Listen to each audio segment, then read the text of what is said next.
Welcome again to hanging out with us on Monday afternoon. Well, what's the point of all this? Not just this show, but life. Why are we here? What should we do while we're here? And where are we going? What's the meaning of it all? Today on Weekend Hangover.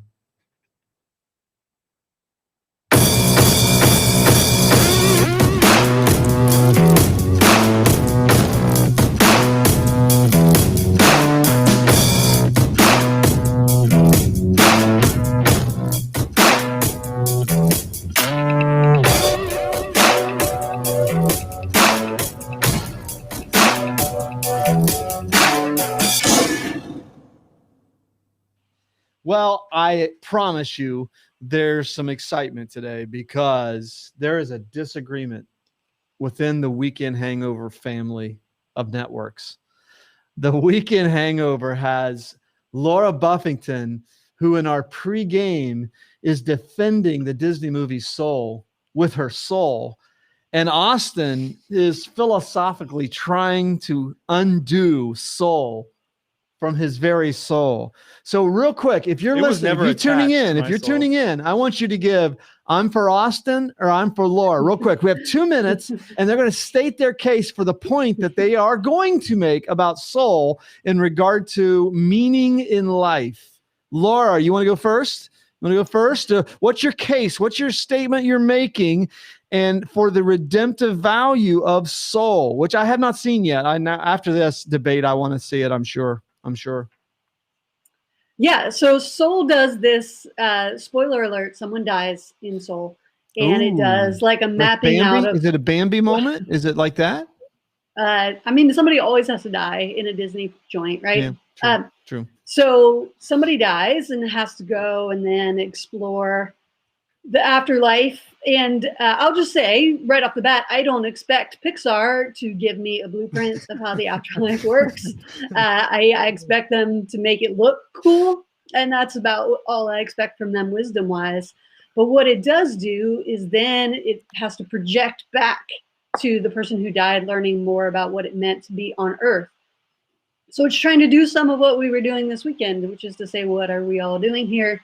one of the things I love about its message is this idea that you don't have to find that one purpose. There's not this giant pressure sitting on you to like find the one thing, otherwise everything is meaningless. There's a moment where a man sits at a piano and he has the artifacts of his day in front of him, and he makes music from just the artifacts of his day, and he realizes how beautiful it is just to be alive. So spoiler alert, that is the philosophy, at least one piece of what Soul is trying to say about the world, is that just being in it should be a joy to us and is significant without finding like that one thing. So Laura Buffington says soul is redemptive.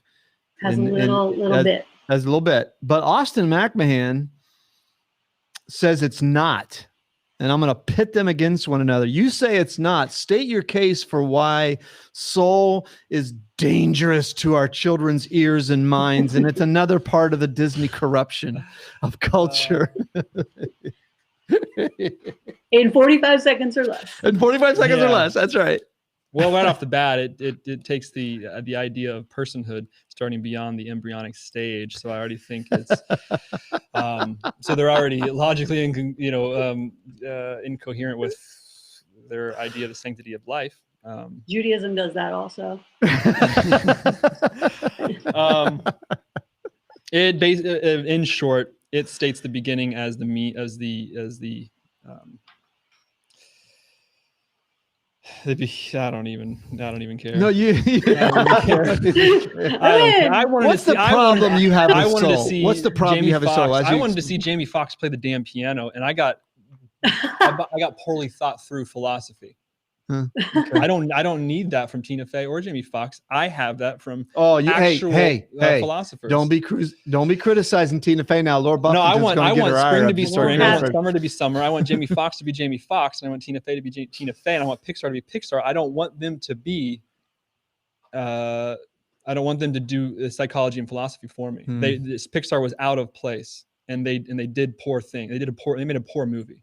They tried to replicate themselves. And the first error in the creative process is when you try to imitate yourself, you will imitate someone else, and it'll make a bad piece of art. That's a lazy way to go about art. Wow. They tried to make Inside Out again, and they failed. Hey, and today, kiddies, don't walk on his lawn because he's going to say to you, "Get off my lawn." All right. So here's what you do, listeners.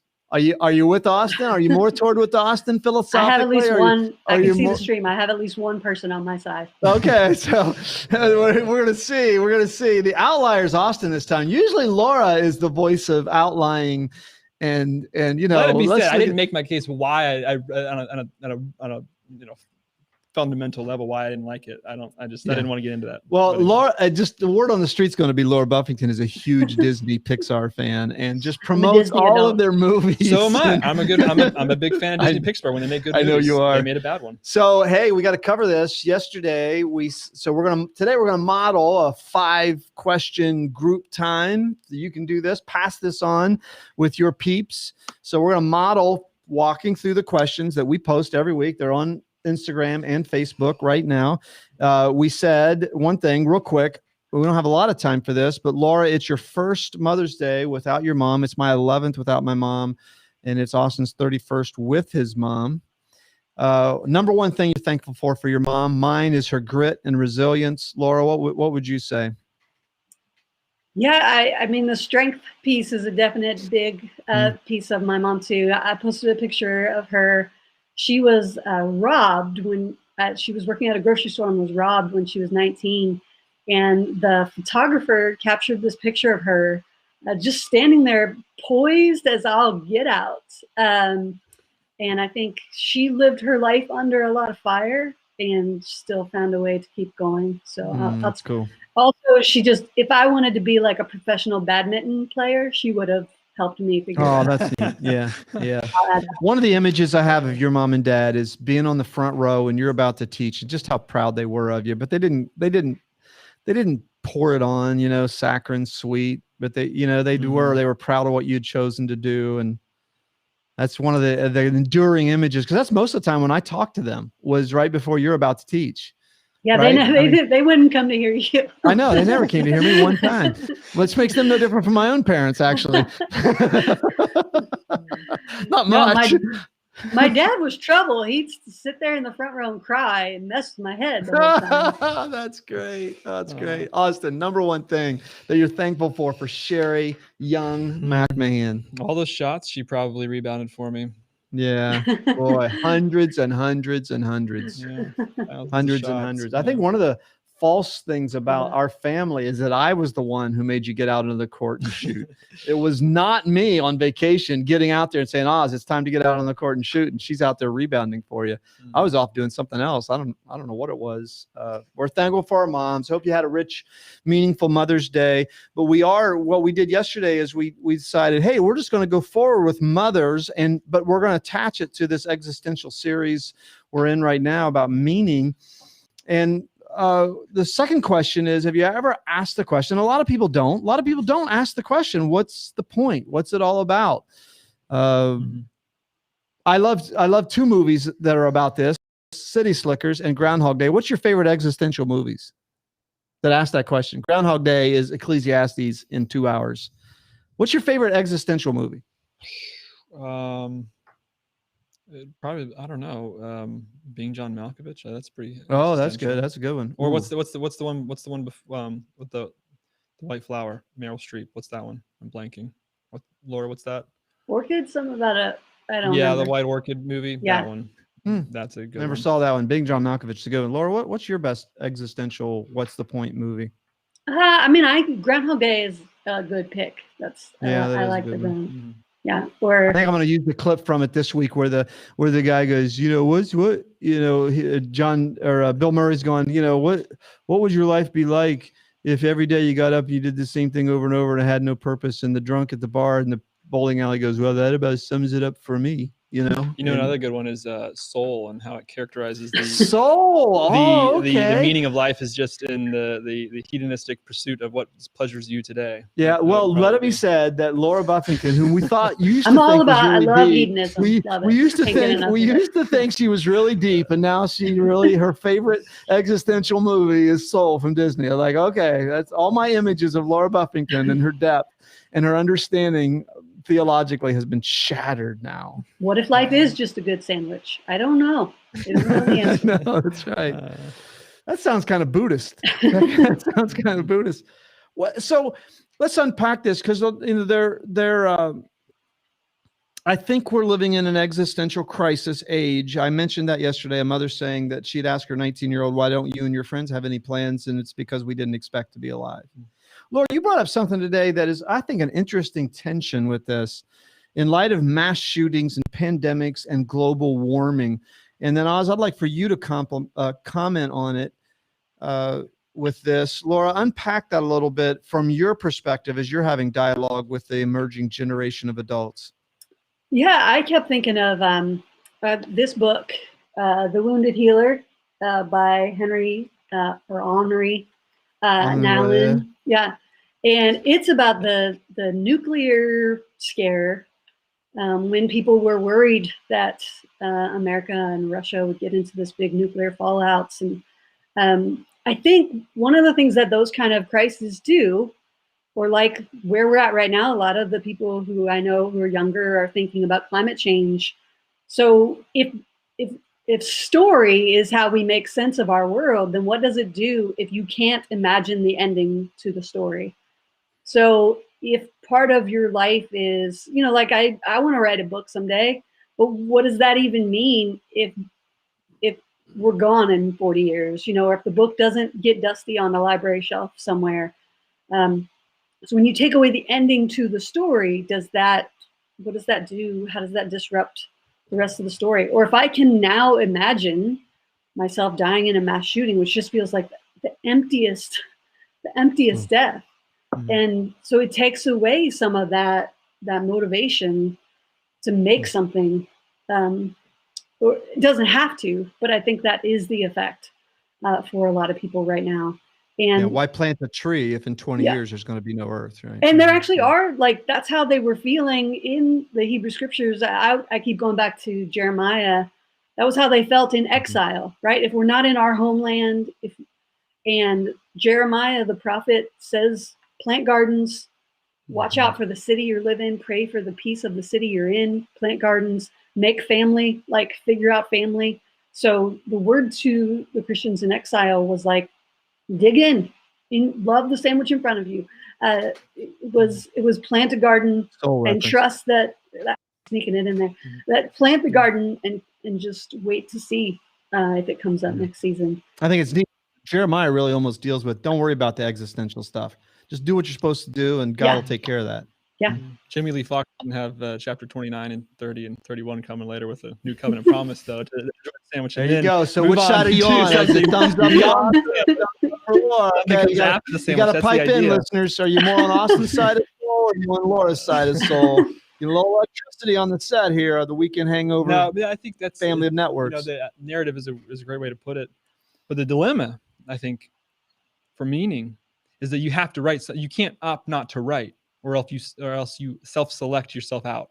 Suicide, which is what people do. I don't want to write anymore because I realize I have to write. You have to write a narrative of your life. You have to articulate who you are in some way. In some sense, suicide is I've done my best with articulating myself in this story, or I've tried a lot of different stories, and none of them I see ending well, or I see them having any purpose. So the grander narrative would be better without my narrative in it, and my character in it. But you have to write a story, I think, and that's it's often something else. But you have to write a story, and I think that's the dilemma. Is you have to write a story, and any good writer, T.S. Eliot, I don't remember his quote, but it's basically the one that Groeschel steals, and a lot of people have stolen. But you have to write within a box. Like you have to have a boundary. No, and I actually was working towards this, maybe thinking about it for teaching in June, but you have to write a story, and it has to have rules. You can't. And a writer sits down to write a story, they think about, where's this going? They think about, the good writer thinks about, where is it going to end? What are my characters? What's the plot? That's what creates the tension. You could take the greatest writer in the world and say, here's a keyboard, write about anything. Anyone could do that. Tell anyone, sit down and write a story. What about what? I don't care. Anything. If you told someone to sit down, write a story, write a story about your father, your dad, and your best memory with him. Well, now you have boundaries. Now you have some kind of limits to live within and to work towards. But you have to write a story. So you either write a story that has no rules, has no narrative, has no boundaries with it, no limits to it, no point to the end, but you got to write anyway. Or you have one, I think, that write a story about this to that end. And how many pages. even the great philosophical treatise Seinfeld was a show about nothing. Mm-hmm. That was a boundary. Mm-hmm. And so every show, remember Seinfeld, every show was so cool how they took these three separate storylines and this show about nothing. And in the end, what did they do? Boom, they all melded together. It was brilliant in that way. Mm-hmm. So we could spend time unpacking global warming and like this, but I just think for everybody listening, I thought that was a really good framing of if the world's going to flood in 20 years, why should we even care anyway? Let's just eat, drink, and be merry, for tomorrow we die, which is nothing new under the sun, right? That's an age-old futility of life issue. To question 3, then, that Solomon raises questions that in many ways Christ answers, questions of intellectualism, hedonism, materialism, but he really answers those to be simplistic about it, that we have hope in death and we have meaning in life.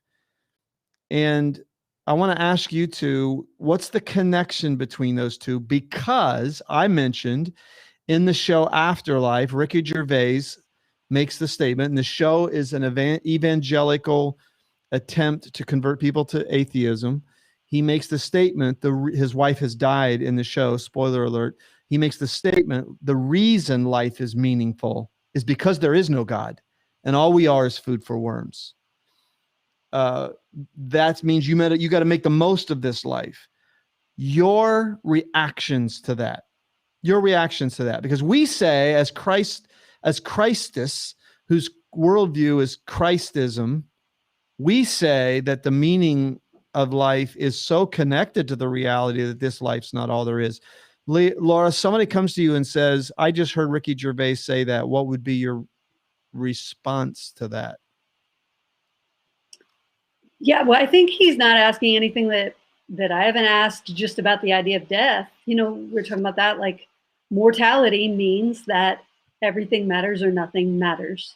There's no in and between. I think, yeah. And so what I appreciate about soul is that it tries to take here we go. Are you on Laura's side? Are you on Austin's side? It tries to take this macro meaning that we're all looking for and make it a little more micro. And so if I was going to do that with Jesus, if somebody came to me and said, what's your good sandwich that you're like, it would be to become more like Jesus for the sake of others.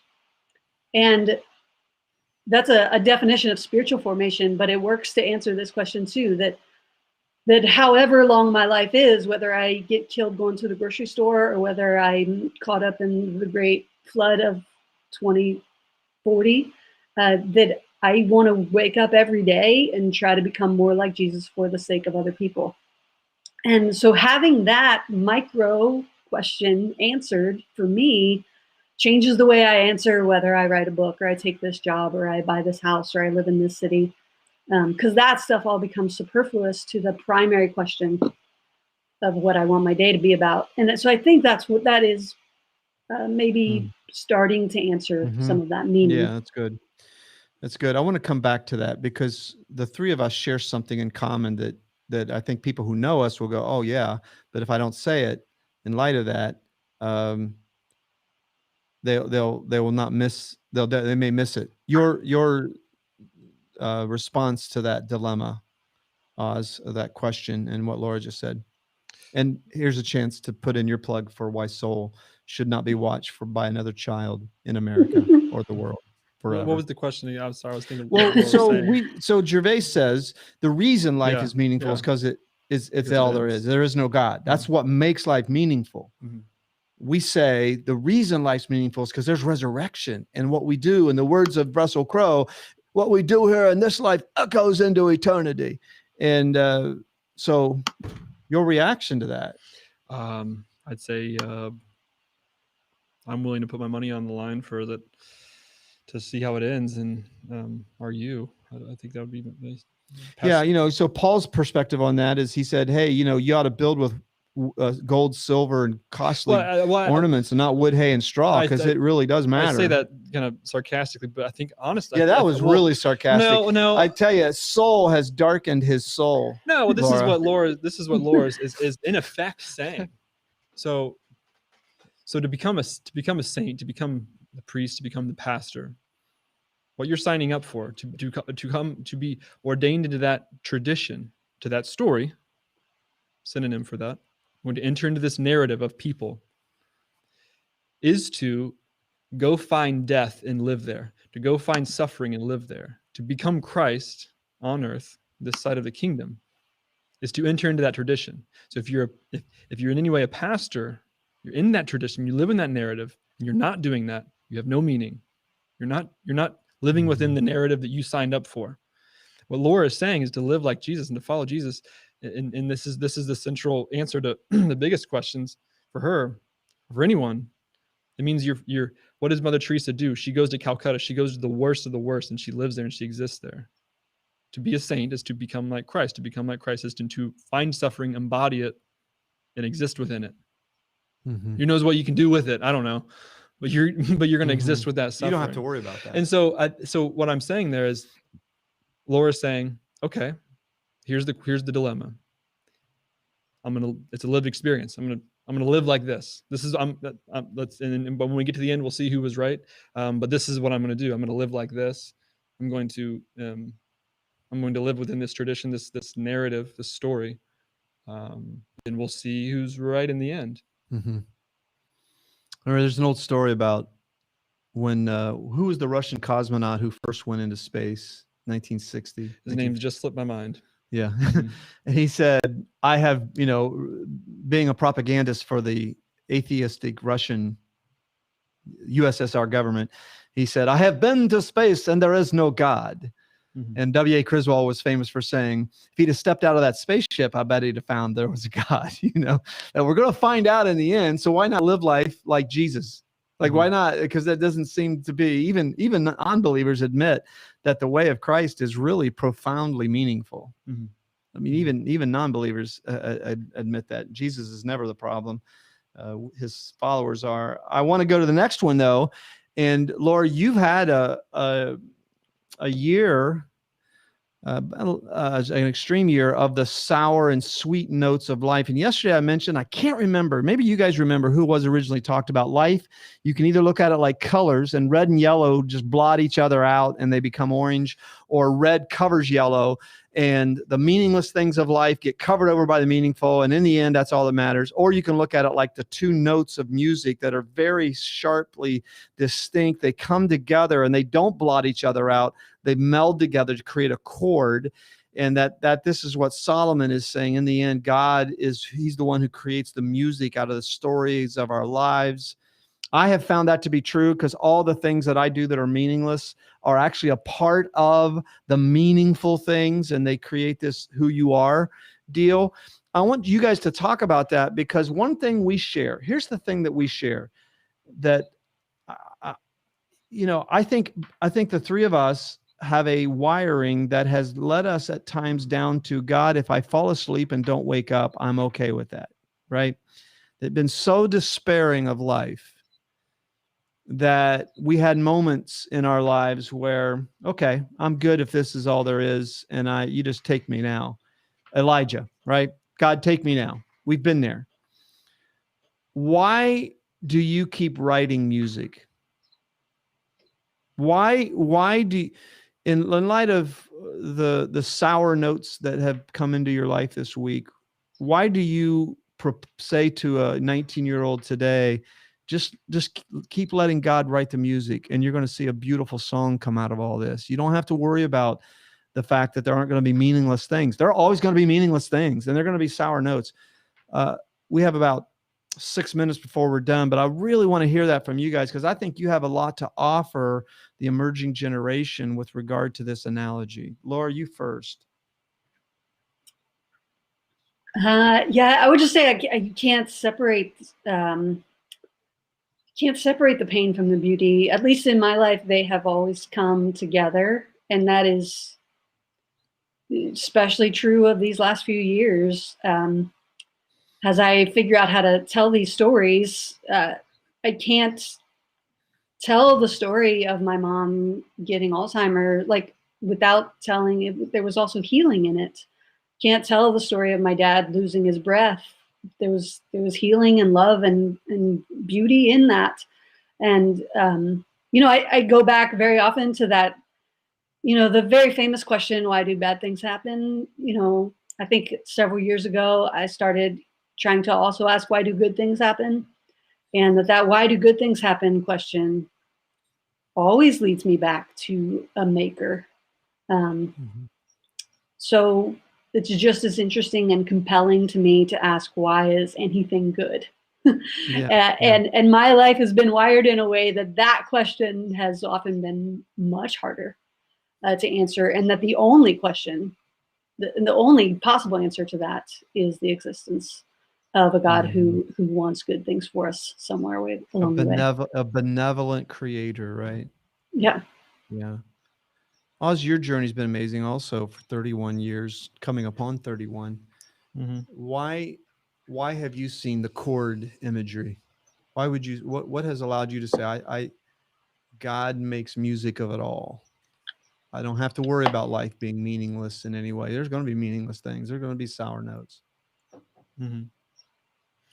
Well, I can't get really past the idea of the 19-year-old, and maybe it ties into why God makes music of it, or how he does.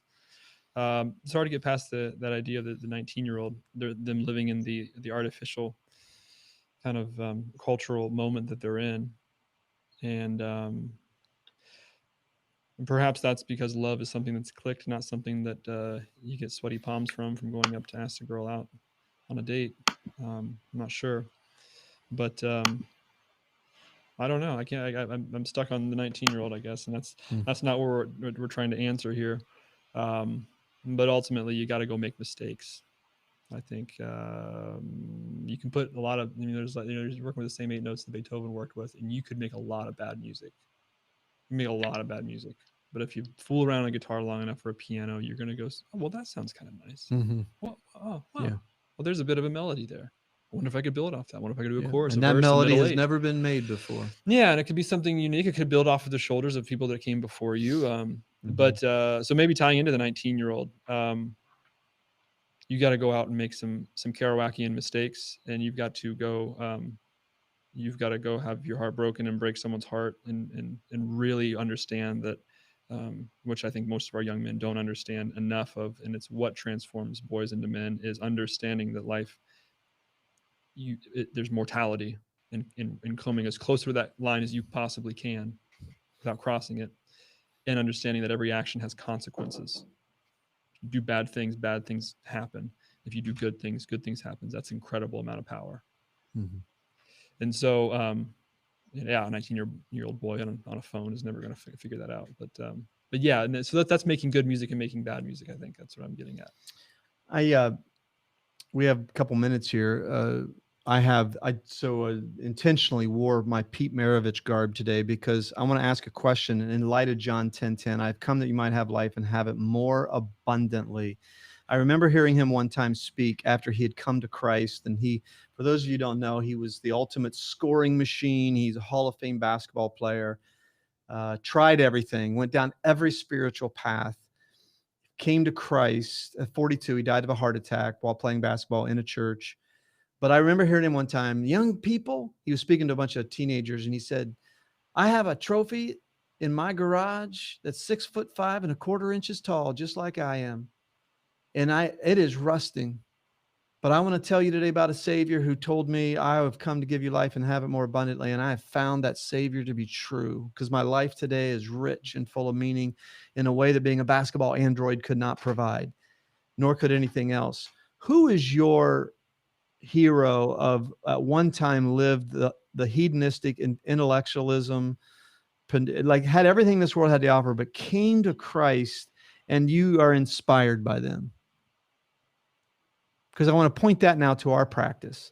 Who's someone like, for me, Pete Maravich was, and as part of it is because of his tragic quick end, that he just died so young. Remember, it seemed old to me in 1987, but he was so young, 42. Who to you, by the way, and I know we didn't practice this question, is there anybody that stands out to you that someone that came to Christ and there was a rebirth? Paul's a pretty good one, but Paul, Peter, Paul. I got Peter, you got Paul. Yeah, Paul's a pretty good one. I guess he'll do. You can't go with that one. Hey, Laura, beat Paul. No.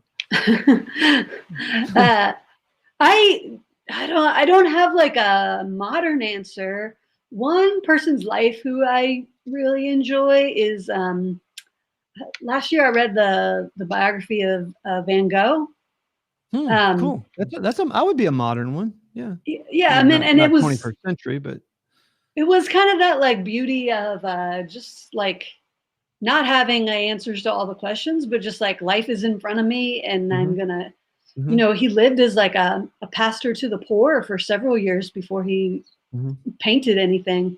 And I can't remember what the name of it, the Lust for Life, I think is the name. Oh, cool. Yeah. Of the book. And it's a really beautiful read on who he was as a person and why he saw the world as magically as he did. You need someone, and I can give them to you. When you're not watching I'll get that from you. And wasting your whole life watching this shallow, fluffy Disney movie, Laura Bovington, then I got some good reading material. I was affected by Rosaria Butterfield, her story in the last couple of years. I think as far as testimonies of transformation from one life to another, she was a former professor of literature at Syracuse University. I think her life, her journey is probably one. That's why I've never heard of her. She was a professor of literature at Syracuse. You'll Google her, and anyone out there, Google her, and she's in a lot of publications right now. We really wanted to get to some practicality of how you embed the 5 S's as your box in life. That it becomes your box that you flesh out Christ around. We're going to do that next week, because next week really is part 2 of this discussion about meaning and purpose. And the takeaway, Laura, do you have any results on the takeaway of soul versus soul? Do we have any? Do we have any? Are there any unofficial results? What are you seeing on your response? mean, 'Cause I don't have it in front of me. I don't think a lot of people have seen Soul. Is my take. Okay. Oh They- man, there we They go. did So, side with me, but more people want to talk about Bing Bong from Inside Out, which is a tragic, okay. another tragic. That is another meaningful tragedy. story. What's Bing Bong? Yes. Bing Bong is the imagination in Inside Out, which I think is actually what Soul's storyline is ripped off of. So you know what? I know it seemed very similar to me. Yeah. It's a deep narrative. Another Disney psychotherapeutic culture. Yeah. But Inside Out, I think is probably, I think Austin could find more to agree with. Well, we hope that if nothing else happens before you die, you watch Soul, so you can determine whether or not it has redemptive value or not. And there's nothing so secular that cannot be sacred, as Engel said. So it's not that my argument was not that it can't be redeemed. It can. Okay, all right. Paul says Christ is in all. Austin. All things and overall. Your and hero. all, even your hero said it. Even one of the memes I've seen lately, that was the Renee Zellweger line in Jerry Maguire, "You had me at," and you're supposed to replace it with one movie. And of course, it's on the Jaws feed that I'm reading this, and it's Renee Zellweger saying, "You had me at Jaws." So Laura is saying, "You had me at Soul." Is that what you're saying today, Laura? That's exactly. That's exactly. You heard it from her. I want, instead of a tombstone, I just want Soul playing. Soul. Just the iPad with Soul playing. Well, we hope you got something out of this other than Soul. And next week, we're going to continue this discussion, but we're going to be more practical about talking about the 5 S's being our box out of which we live out that Jesus meaning, and let God deal with the fallout from that. Until next time, a weekend hangover. I'm Charlie, that's Austin, and that's Laura.